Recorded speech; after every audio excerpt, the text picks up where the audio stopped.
Hello everyone. I hope that you all are safe and well. We are into the second session of STEAM program.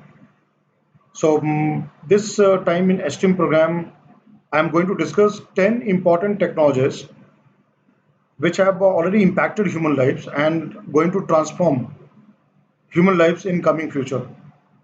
We will go into the applications of those technologies one by one, and we'll cover every aspect on that.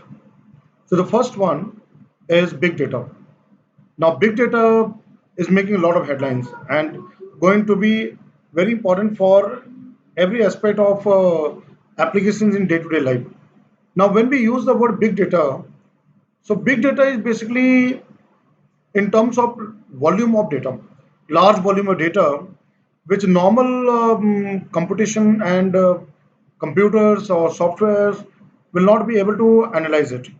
We require more advanced algorithm, software, and computing systems to analyze such data to get useful result from there. So big data is basically the field of analytics, which is basically based on the advanced mathematics and software tools to get every aspect of the data analytics. Particularly when you talk about big data is based on six V's. The first one is volume. Let's say large volume of data. For example, let me give an example. Human Genome Project, or let's say any kind of genome project of a living organism. The DNA content which is stored in database is very huge, right? You can take let's say the entire database of the voters, let's say in India or USA or China. Again, the big data, big information is there. Now, what is another V is called velocity. What do you mean by velocity? Is that when we use advanced software tools and analytical tools, it must bring out the result what we desire in a fastest way. It should not take too much of time, right? Now, variety. Here, variety means the data are of different types. Sometimes data may be structured data, right? Sometimes data may be just simple random data or raw data. So how we do the sampling? How do we analyze the pattern in the data? What the data has been arranged into that. That's where the variety comes into that, right? But at the same time, data is based on what? It is from meteorological application, or from the biotechnology point of view, or is from industry point of view. Again, the variety comes into that. The fourth V is the veracity. That in terms of getting the information, how much reliable the information can be there. Will that information will really help us what we are looking into the data, right? Then comes variability. That in terms of the nature, the pattern, that different information what we can get from such data set, and then come value, whether whatever relevant what we require can we get from such data or not. So there comes the value part of it, relevance of the data. At the same time, we can also add here complexity. Like when we come across a large set of database and the data information, it may be very complex to analyze. So there requires how well we can develop the algorithm and the computing and IT tools to manage such complex data and get the result out of it, right? So in this context, big data has the following aspect. One is that data integration, structured data, unstructured data, semi-structured data. Then the next level which comes from the part of data management. And then third comes the data analytics, and then coming to the application part. Now let us understand few applications of big data. We can use big data application in healthcare. Let's say, I'll just give you one example. Cancer patients in the country. Let's say if we fix how many cancer patients are there of different type of cancer, whether it's a brain cancer or lung cancer or any kind of cancer there. So if we want to analyze that those kind of data set, again big data can be a very useful tool for us. Then travel, like for example, what type of transport systems are being used, like public transport, private transport. Then in terms of transport, aviation, maritime transport, road transport. So all those aspects of the data can be analyzed to get the understanding into the travel pattern, or let's say even the need of the to overhaul the transport system. If it is not sufficient, or is it sufficient? What interventions are required to deal with the transport sector? So we can do it in through the big data analytics. Then in terms of education, like for example, how do we make learning more interesting? How we make learning more relevant? How do we make learning more useful? So it can be in the school, it can be at the college and university level, it can be at the higher research level there. So there again, big data can suggest us to bring about certain changes which can make the education more relevant, more practical oriented, and more impactful. Then coming to telecom sector, like for example, today we are using fourth generation of wireless mobile communication technology. That's a 4G LTE being used there. Now coming future is 5G.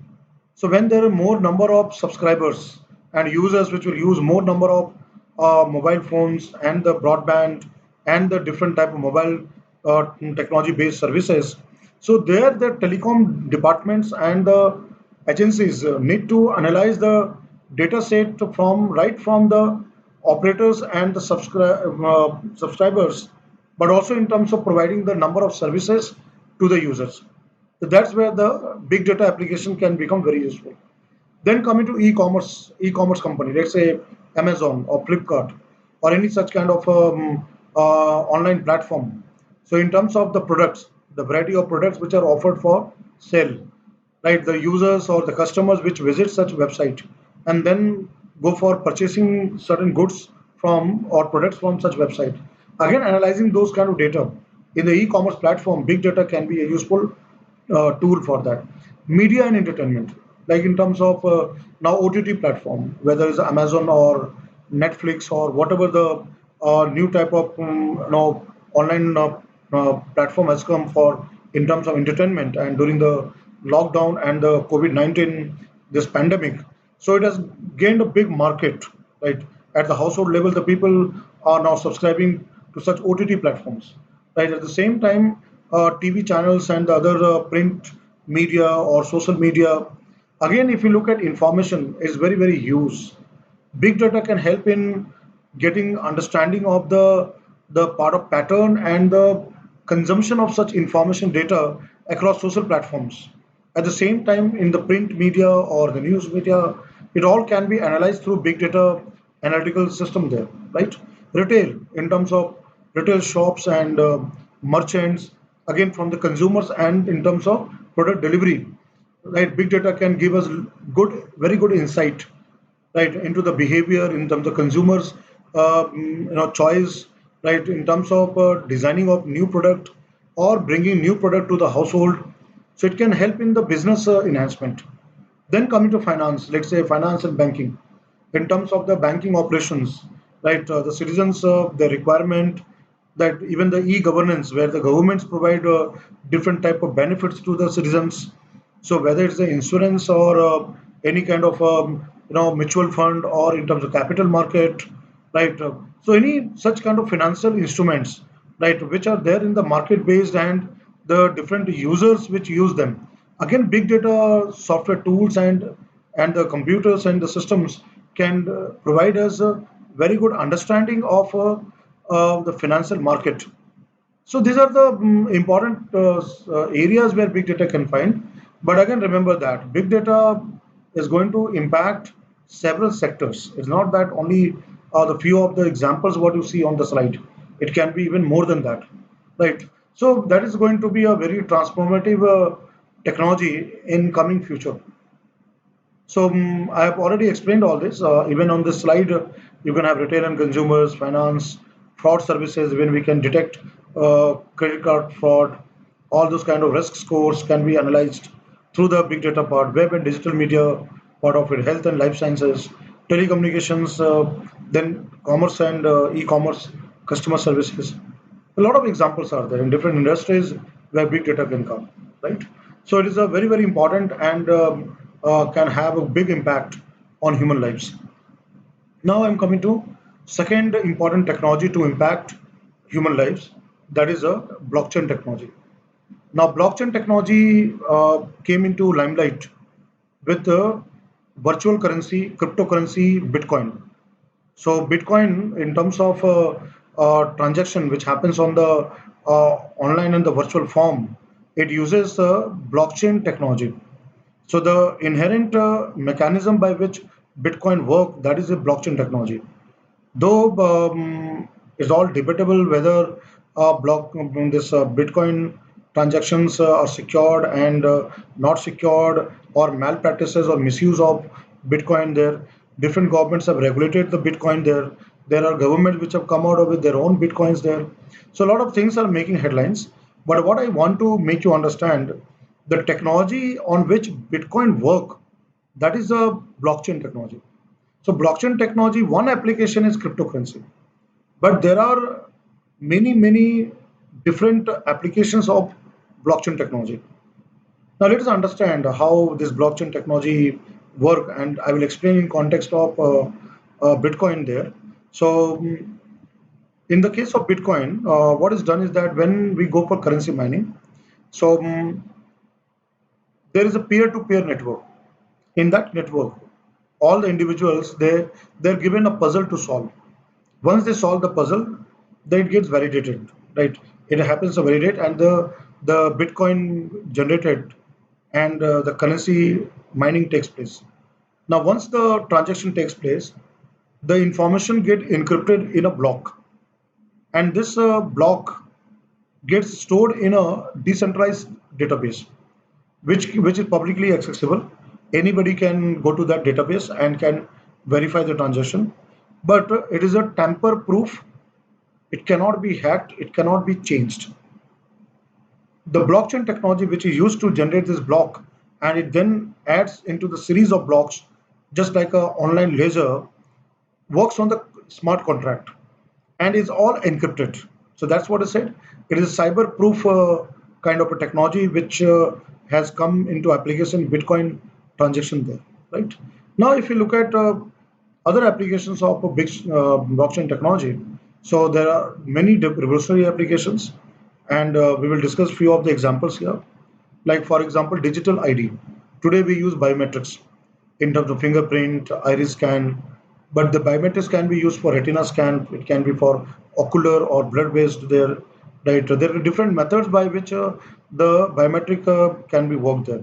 Even the digital IDs, which is used for authenticating a person, can again work on blockchain technology. What blockchain will do? It will encrypt the data so that the cyber criminals or hackers cannot make any kind of changes or infect or invade into the system and make changes to the digital ID or misuse the digital IDs of individuals there.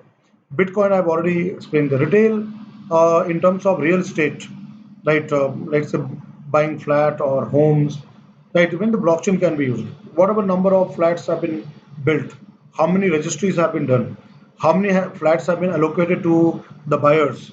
Again, we can encode all those information into series of block and blockchain there and store in a decentralized database. Voting pattern during the voting times, right? The entire profile of the voter, right? The information of the voter and entire the election mechanism can be encrypted and stored in secure database using blockchain technology. Then payment and transfer, just like Bitcoin or let's say any banking transaction, whatever online transaction, net banking, mobile banking, what we do. So all those transactions, the information, the data can again be secured through blockchain technology. Healthcare, like in terms of how many hospitals, how many medical centers, how many doctors are there, nurses are there, paramedical staffs are there, how many patients have been admitted. So we can get all those data encrypted and kept stored in a decentralized database using blockchain technology. Then law enforcement, like in terms of law and crime and the justice delivery system, like in terms of the prisoners and the number of cases. Then we can segregate what type of legal cases are there, whether it's a environmental case or technology related cases or in terms of criminal cases, civil matters, right? How many litigants are there, right? Which courts are hearing the matter there, what are the judgments on those matters. All this can be secured through the blockchain technology. Then coming to online music, we can secure the online music which will be very secure platform, and not only online music, even the online videos and entertainment and media can be done.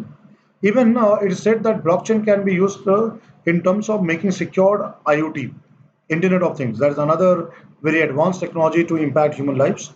So IoT, like where the different type of household devices, systems, or what we use in our own lives with the sensors through the help of internet can connect to each other and can make smart decisions. So again, those information can be encrypted through blockchain and stored in the database, right? So moving on, I will go to the now third important technology to transfer human lives, that is the quantum computing. So in my first session, I've already told you that NASA supercomputing mission of Government of India and the quantum computing in terms of Quest program. At the same time, the Google company has now developed quantum chip, what is called quantum supremacy. Right, worldwide, lot of research going in the field of quantum computing. So now let's understand what is quantum computer. So quantum computer is a computer which work in terms of qubits of information, quantum bits of information, which are basically based on inherent theory and the principles of quantum mechanics like superposition, entanglement, tunneling. So, what is superposition? That photon or electron or any atom, the states can be superimposed. So, let's say if we take a spin up and spin down, clockwise, anti-clockwise, 0 and 1 binary digit. So, in the quantum bits case, it can be 0 plus 1. That means an atom or an electron or a photon, even the photon, can exist in the both the state at the same time. So, that is what called a superposition. Entanglement is a quantum mechanical principle where the two states get paired. There's pairing between the states. If one state change, the other state will also change. So that is in terms of helps in encryption of data, right? So quantum computers are the future computers, and will find a lot of important applications there. And a lot of countries are working on that. Many big companies like Google and all are investing huge amount of money to develop quantum chips and quantum computers because of having its big market in coming years. Now let us see certain applications of quantum computing. The first is cryptography. Today, the system what we use, digital system, an online system based on the bits and bytes, are prone to virus or malware or worm attack. But when you talk about quantum computing and communication system, it will be foolproof, secured. Cyber security aspect will be there and encoded. It will not be very easy to infiltrate the system and tamper it and steal the information. So the biggest application of quantum computing will be in the field of cryptography in terms of encoding the data. Then coming to medicine and materials. A quantum computer can mimic the computing style of nature, similar to what happens in natural world, right? And simulate and improve any kind of natural understanding processes like molecules, atoms, and their interactions. So we can do all those simulation modeling. Just we use supercomputers. We can use quantum computers to do all those kind of high-end research. Then coming to machine learning, like machine learning, like similar to human brain learning, right? Where we can understand, analyze the pattern, and can have a problem solving and the human thinking. So that can be really enhanced with the use of quantum computing. So that's advanced algorithm, advanced computing can assist machine learning, deep learning, and that will support AI, artificial intelligence, right? So then again, searching for big data. Like for example, I have just explained that big data, where the voluminous data, and how do we analyze the data. So quantum computers can take fewer number of steps and will be extremely fast to analyze such big data. So there it can find applications, right? So moving on, all these areas, even governments can use quantum computing and communication system to make the systems very secured. Then pharmaceutical in terms of drug designing, drug discovery program, then optimization, measurement part, chemistry, material science, financial services can be again very fast and provided in a secured environment through quantum computing, right? Meteorological services, weather forecast, flood, drought, any natural calamities. Again, quantum computers as compared to supercomputers can do it very very fast. And not only meteorology, it can be space research, it can be defense, it can be energy, it can be various areas of research there, right? Now moving on, number four, we will now discuss AI, artificial intelligence. So from the figure you can understand this is the artificial intelligence based humanoid robot called Now. It has been developed by SoftBank Robotics. It's a 2 feet robot which is capable of working like a human. At the same time, it has speech, voice, and recognition of the environment. Now, AI-based humanoid robots can be really very helpful to human beings. Though there's a lot of debate going on that such kind of humanoid robots can have negative impacts on human lives, particularly in terms of loss of jobs and employment in industrial sectors, then in terms of any misuse or hacking of such AI humanoids, then doing any wrongful act, at the same time, any kind of accident uh, by such AI based humanoid robots. A lot of the negative aspect has also been discussed in various journals and media there. But here I'll discuss about the application and the importance of such kind of humanoid robot there. And particularly we see the AI, artificial intelligence. Now I'll give you another example which you all are aware, Sophia. Sophia is again AI powered humanoid robot. She is a gynoid female humanoid robot developed by Hong Kong based company Hanson Robotics, which has got Saudi Arabia's citizenship. Is the first humanoid to get this Saudi Arabia citizenship, and she's developed to assist humans in terms of getting smart solutions. So you can communicate with Sophia there. So it is a very popular robot which has made headlines. Recently, there are a lot more humanoids have made headlines, and there are a lot of companies, startups are now investing and developing such humanoid-based robotics application.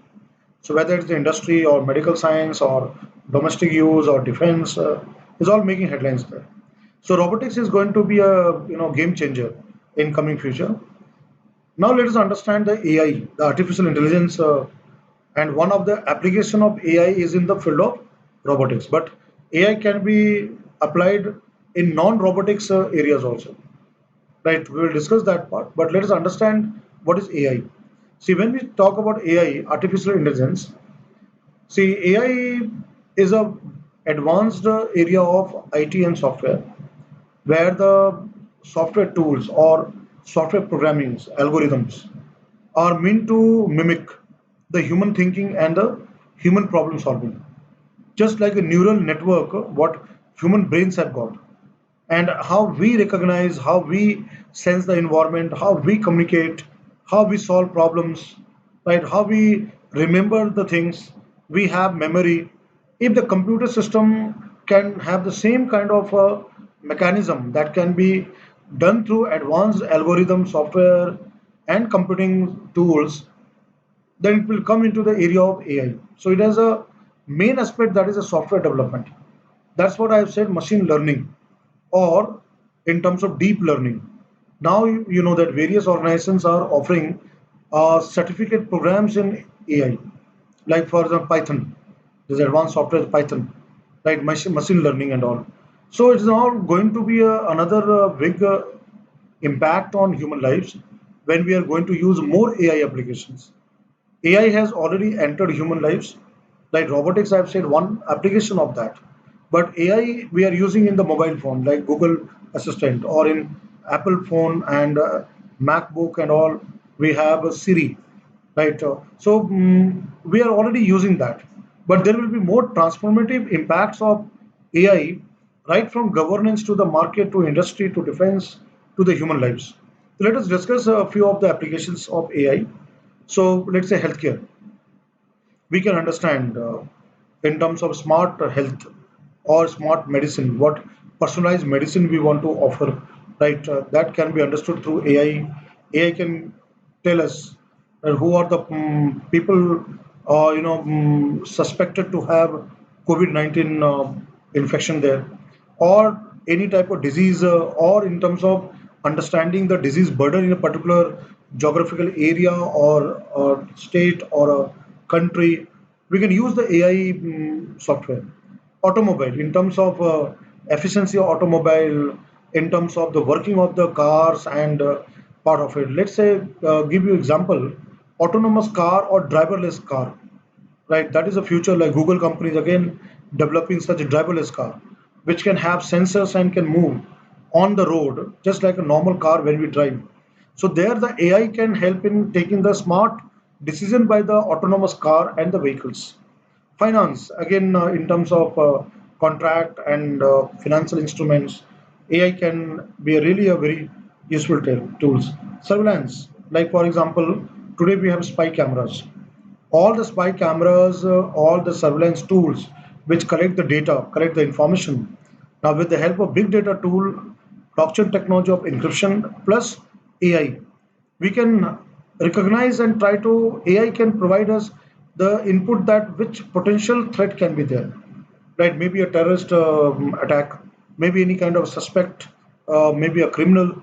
So AI will help in finding out that from the deep learning and machine learning aspect of that, right? Social media, in terms of the how we behave in social media, how we use in that. So AI can give us the those kind of information in that. Entertainment industry, where we can use AI, like for example, robotics is one example. Customer care can be one part, like Pepper or now SoftBank Robotics have developed. So we can use in that case education, where AI can give us the smart learning part of it. We can have any kind of search, we can design any kind of module for education part. Space exploration, like for example, I'll just give you NASA, right? NASA, the rover which is developed, Perseverance. Before that, InSight rover and Curiosity on planet Mars, the red planet Mars. So based on AI, it takes its own decision. When the rover moves on the surface of the Mars planet, right, the difficult terrain of the Mars planet, based on the AI, it will be able to detect where there is a kind of obstacles, and accordingly it can steer up or steer and move on the surface of the Mars. Right? Chandrayaan 2 rover Pragyan has also been designed on the AI based. Right? Now the Chandrayaan 3 mission of ISRO will again have the rover which will work on the AI system. Then come to gaming. Right? Again, AI can suggest us where the hideouts are there in the gaming when we play PS4 video game, and then we want to get some kind of suggestion, some kind of input. The AI can suggest it beforehand that there is now a threat coming up in the video game which I am playing that, and accordingly we can take the action in the way of playing the game. So that AI can be input. Robotics I have already mentioned, like Sophia and the example. Agriculture, smart agriculture.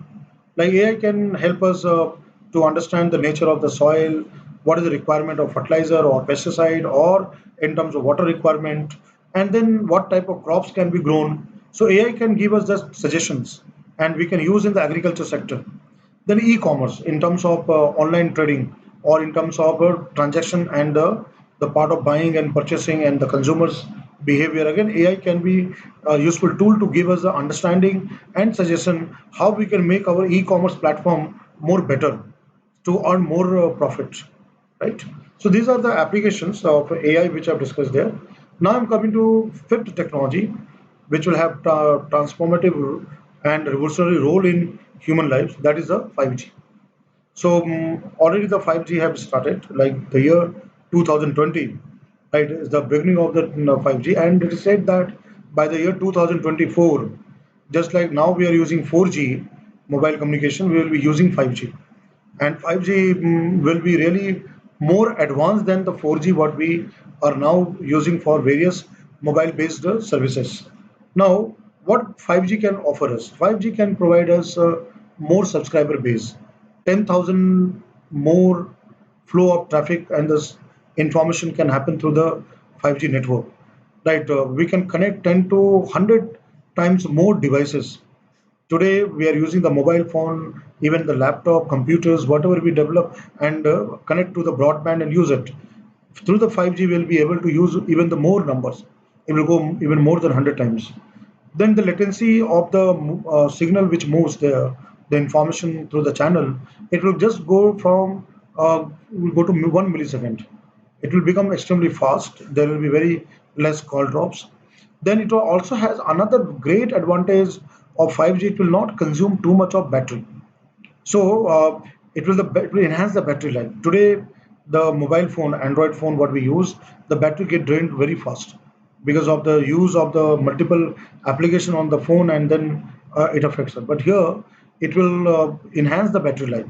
So the efficiency of the services or application which work on the phone, smartphone, will be in such a way to consume less energy.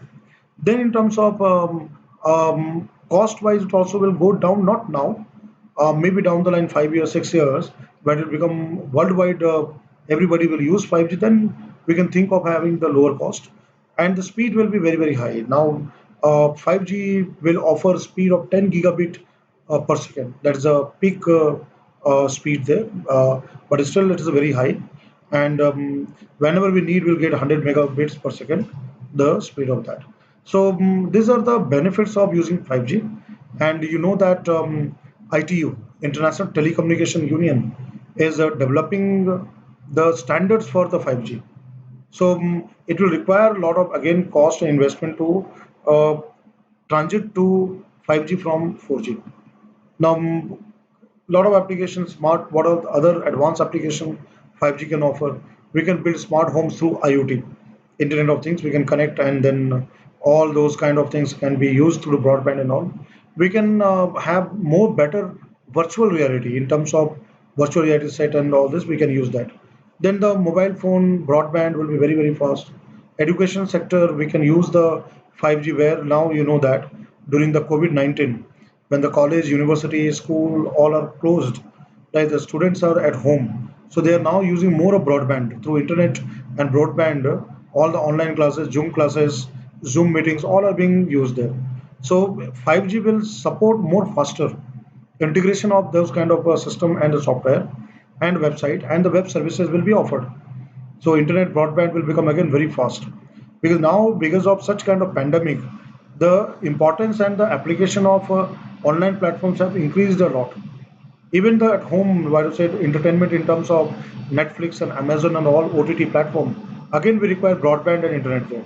So 5G is going to use that. And education, because the universities will depend on more broadband and online platforms, and that it requires a more faster type of network there. So 5G can provide there. Then smart cars, like I've said, driverless car, autonomous vehicles, they can use smart energy in terms of metering and the kind of supply of the grid, connected power and all. We can again can support through having information. But how the 5G will help communication? We'll get the information faster of any grid failure, any kind of substation capacity and the failure part. Hospitals and all, like when in terms of transfer referral system, where we refer a patient from one hospital to another. So the computers have to send, or mobile has to send the report and information quickly to the next medical center in the hospital. Then the patient can be admitted to the new center and hospital. So again, we require the faster means of communicating or communication, and that can happen through 5G, right?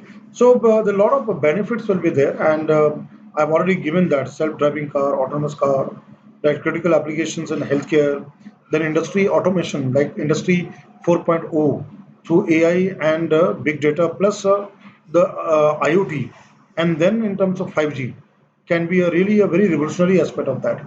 AR, augmented reality, like based on computer application or mobile application, we can enhance the visual aspect of it.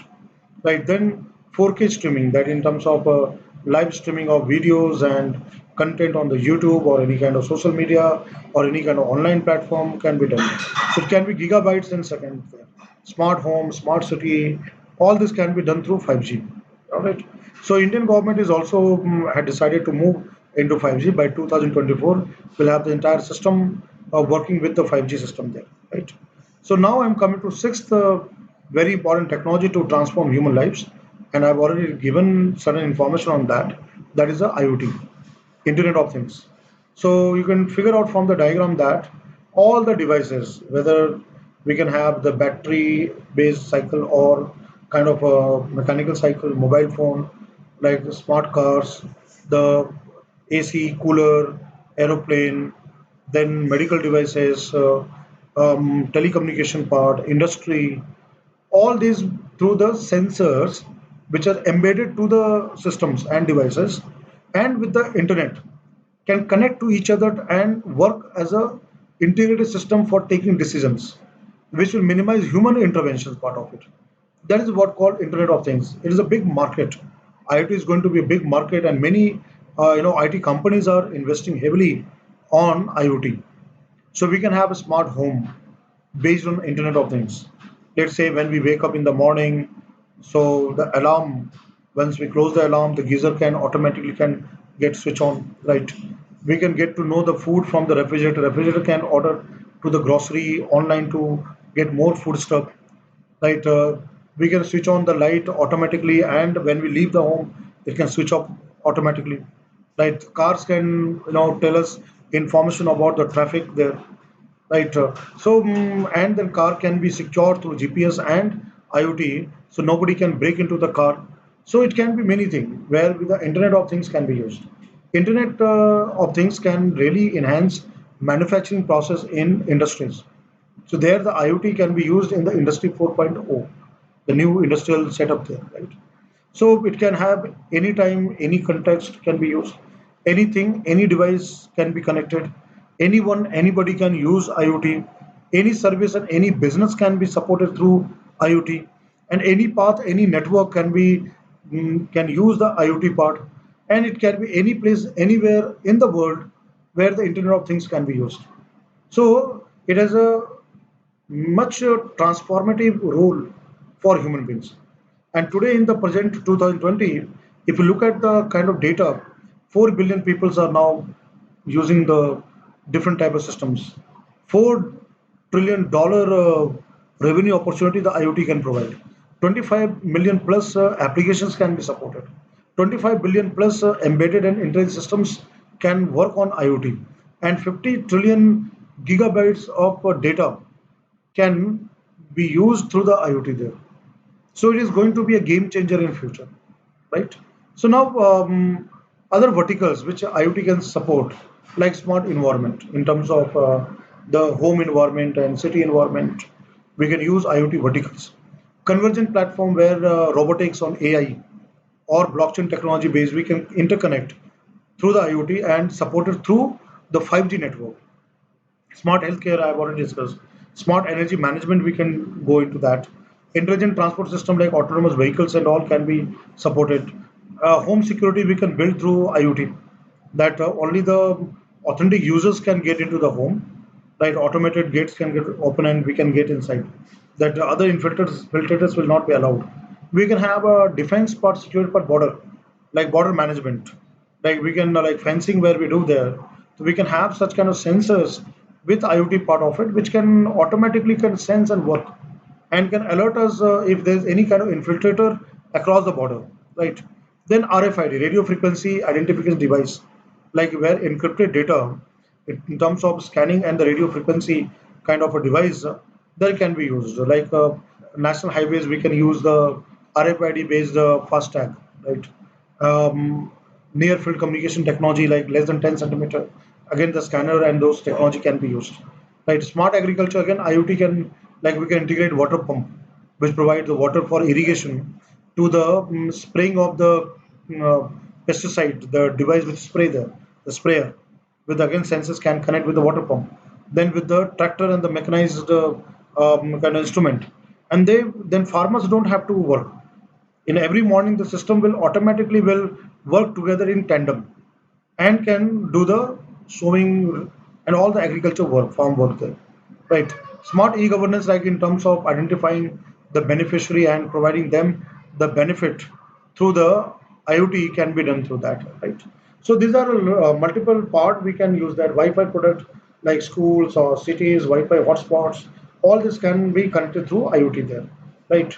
So now we come to the number seven, that is in terms of another very important technologies which I'm now going to cover uh, now in the session is that Li-Fi, light fidelity. Professor Harold Hess of University of Edinburgh came out with this revolutionizing idea that we can communicate not through radio waves but through light waves. Like for example, in terms of LED lamp, right? What we use the LED bulb now, that can help in transmitting the signals and information, and we can communicate through such light means. So it is the future. We are going to have Wi-Fi. Presently, we are using Wi-Fi, wireless fidelity using radio waves. Wi-Fi can provide more faster ways of communication. It can give us 224 gigabit per second of the speed, right? Right. Though today it is a very small distance, small range, like 10-meter part of it, but in future it can go even longer distance. Maybe outdoor also we can use Wi-Fi. When let's say street lamps are made of LED lamps, and cars can have those kind of receivers which can receive the light, and through that the signal processing unit can work and work that. Now in this photograph, you will see the home and the office, which have been designed using the Wi-Fi. Right from the computer through the light, it can stream to the PDA device and the wireless thermostat, clock, printer, laptop, and all this can be used through the part of IoT also. We can use and support that. Right. Now coming to how Wi-Fi works. What happens in this case? Like our system, let's say personal computer or laptop or mobile phone, all the data. So there will be application which will convert this all data signal into will go into amplification processing unit. So this data from the mobile phone, laptop, or any kind, let's say a video or maybe a phone call, whatever may be that. So it will that amplification unit will then convert into light signal, and that will be photo detector which will detect the subtle changes which naked eyes cannot find out the change in the intensity part. And then this LED lamp which stream this light, and then we'll have a receiver like a solar panel. You have seen the solar panel which receive the sunlight. So that receiver will gain that, and then will go to the processing unit, amplification processing unit, and through the application it will again convert that changes in the intensity of the light through which streaming is taking place, video streaming or the data or the voice is coming into the normal data through which we can talk, we can watch a video, that can happen there. So is another very important technology in coming times, right? Now we'll move to technology number 8, that is a hyperloop. You all have been reading about hyperloop, right? And hyperloop is a reality there, but in future our transport system in terms of mass rapid transport system and very high speed transport systems will be supported through hyperloop technology. Now here in this context, first ambitious project is from Los Angeles to San Francisco in USA, where hyperloop can provide the kind of a transport or movement or travel in 30 minutes, right? Which is very is we can say comparable to the air travel. But air travel now today 800 to 900 kilometer per hour. The aircraft which moves it from LA to San Francisco, it takes around 1 hour 15 minutes. But Hyperloop will move to 1200 kilometer per hour, even faster than aeroplane, and it can like reduce the travel time to 30 minutes. Even in India, there is a proposal to have a hyperloop, and first such proposal was from Pune to Mumbai. But now the project has not kicked off. But is there? Then Dubai, there the government want to have hyperloop. So hyperloop is another very important aspect from travel and the transport point of view. Now here, what is a hyperloop? It works on a principle of magnetic induction. So superconducting electromagnets will provide the magnetic levitation, and this shaft on which the pod passenger pod where passengers can sit inside, and there will be a tube which will be semi vacuum or vacuum to minimize air friction, and within that the hyperloop can move with the speed more than 1000 kilometer per hour. So this is what you can see in the image and the photograph. And the person, you know, that the first time this idea was brought by Elon Musk, who is the owner of two companies, SpaceX in terms of space technology, and second is the Tesla, right? So Tesla company is working in a innovative new technologies of the future, and this is one where it comes from Elon Musk. But now Virgin Atlantis, right? The person owning the Virgin Atlantis, that is a Richard Branson. So he's having the Hyperloop One kind of a project there. So number of startups have come into Hyperloop technology. So Elon Musk has the first idea to bring about this. So it is a system of magnetic levitating capsules that are sent at very high speed through low pressure semi-vacuum or vacuum tubes or tunnel. So linear induction motors are used to in it to control the speed and also for braking purpose. So it is a actually enhancement and modification of the maglev technology which work on the bullet trains, right? Now, in terms of Hyperloop, what are challenges there? The challenge is that it requires huge investment. So it is not capable of that every entity or government can go into that. But whatever investments are put, then again it has to meet the profit requirement. The cost of the project has to be recovered. So the travelers have to pay high amount of money initially to travel through Hyperloop. Another problem is that such kind of a Hyperloop will create a divide in the society, particularly in the developing society, and where you have a big difference between the high class and middle class and the low class people. So not everybody can afford to travel by Hyperloop.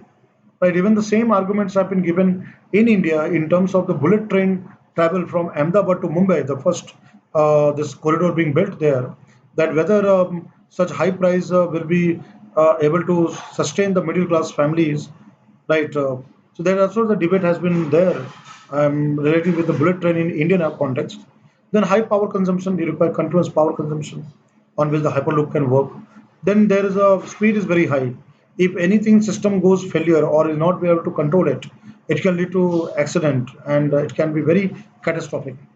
So those kind of problems and challenges are now, but companies like Elon Musk, Tesla, or Hyperloop One, these all are working to make it foolproof, safe, and secured, faster transport in future. Now, what I'll bring here, in the context of the Hyperloop, we will see here the technology number nine, that is a maglev trains or bullet trains. You know the Japan, China, then Europe, right? Today 500 kilometer per hour, right? The speed and even more than 500 kilometer per hour speed, bullet trains are run. Now bullet trains again doesn't have wheels, right? It float on the track with the magnetic levitation, using the superconducting magnets there, and it offers very high speed. Like for example, if you look at kind of record breaking the speed of such trains, the Japan maglev trains can go up to 603 kilometer per hour. China's maglev train is 430 kilometer per hour. Then Formula One racing car, if you compare this speed of bullet trains, that goes for 321 kilometer per hour. Shinkansen bullet train 320 kilometer per hour. Eurostar high speed train 300 kilometer per hour. All these speeds are quoted with the operating speed. Like Japan is being the highest in terms of that. But India is now the new entrant into the bullet train is India, where the Ahmedabad to Mumbai, the first that maglev train corridor is being built there. Indian Railways investing to build this kind of system there. So maglev trains are already a reality, but it's in terms of reach outreach to worldwide part is very less. So now slowly the many countries will adopt this kind of technology of bullet trains in terms of rapid rail transport and the metro kind of bullet train transport system, and that can happen worldwide. It's not only the context of developing country like India, but also Brazil can also have, the South Africa can have, and also the developed world can have there. So there's a huge scope of expansion of bullet trains, right? Though hyperloop is there, but hyperloop will take time, right? But we can think of using the bullet trains to a massive level, right? And then it can have plus again support through the Hyperloop technology there, right? Hyperloop trains can also be used there. So in case of Indian aspect there, Indian Railways have set up a separate entity, High Speed Rail Corporation of India, to develop those kind of corridors for bullet train. The first one, as you know, that Mumbai to Pune, sorry, this Mumbai to Ahmedabad. But in future, you can see from the map of India. So even will be Mumbai to Pune, then Hyderabad to Vijayawada, then coming to Chennai, Bangalore, then Kochi, via Coimbatore, Ernakulam, Kolkata to Haldia. Then in terms of Amritsar, Chandigarh, Delhi, Agra, Kanpur, Lucknow, Varanasi, Patna, and all this. Then it will also in between will have monorail also there. So that means you can understand bullet train integrated with the normal high speed railways, like a train which move on track, plus monorail and the metro. So it can become like a very integrated travel and transport system in the future. That is being now being developed there, right? Now I'm coming to the last important technology, technology number 10, which will transform human lives. That is in terms of virtual reality, VR. Now, virtual reality has already come into the market, and now different products based on virtual reality is being offered. So you can understand from the photograph here that there in virtual reality, you are in the real world, right? You are in the future, in the physical world, but you have outside world experience through the VR's setup. So you have a VR set headset, which is wear on the head, and which give that kind of perception, the visual perception of outside world there. Let's say maybe a planet or maybe universe, maybe a desert, maybe high-rise skyscraper building. You can get any kind of visual aspect without going there through the virtual reality setup system. Even it can provide you those kind of a movement, like maybe the mobility part, the entire VR system can be there, which can move, and you can have that kind of experience. Let's say a pilot who flies the aircraft, or a more advanced, there is a fighter craft. You can have such kind of system which can give you that kind of experience through the virtual reality. So that is I am providing through the example. Now there is another thing which you know, that is called augmented reality, right? Now augmented reality, if you look at the augmented reality, so augmented reality is the part where it superimpose, right? It superimpose the visual aspect, images, diagram, and we will be able to see those things in the real world with the normal vision there, and we are able to understand and see that something is being now being visualized and seen through those kind of a system there, right? So that use a computer application part of it, or mobile application, that is what called augmented reality, right? Now virtual reality, as I've explained that, there are many business applications can be supported with. Like here with the diagram, you can see that the in terms of buyers who buy the flat or home or offices through VR, it can explain that. Like Magic Brick in Mumbai has a studio and a setup where it can explain the entire setup of the house and the home through the VR part. Then in terms of industrial design, like it can be used for training purpose or finding out in design part of automobile industry. In terms of new car design, we can have this. Then safety training of a pilot can be done through part of the VR's. The healthcare, then again, doctors can be trained through VR. Tourism hospitality, like I mentioned that in terms of buying homes and all, or let's say going to any tourist site, archaeological site, monuments. So we can see through those sites and all through the VR aspect of that. These are non-gaming virtual reality applications, right? Travel, tourism, sports, like an athlete can be trained, a cricketer can be trained, or football player can be trained through the VR. Right? Movies can be again related through virtual reality. You can watch that movie, 3D movies and all that. Then 3D photographs can be there. Museum tour can be done through virtual reality. Right? Online shopping can be done through virtual reality. Right? Even you can watch online live concert as if you are there in the concert of the rock concert or music concert or dance concert through the VR aspect of that. So it is going to have a big market in coming years, right? So I have covered 10 technologies there, and we will continue discussing these all technologies in few next week also there. So please remain touched, share this particular a kind of class session to your friends, and they subscribe to this channel. And at the same time, I'm going to bring more and more information to you, right? And I hope that whatever I'm discussing in the classroom in terms of technology, right, it is really helpful to you. And I will really be very glad to receive your important feedback and suggestions, right, where you can send it to me uh, through this channel itself there, and I will go through those kind of comments there, right? So we'll continue with it. Many thanks. Thank you. Thanks a lot. We'll meet the next week. Thank you.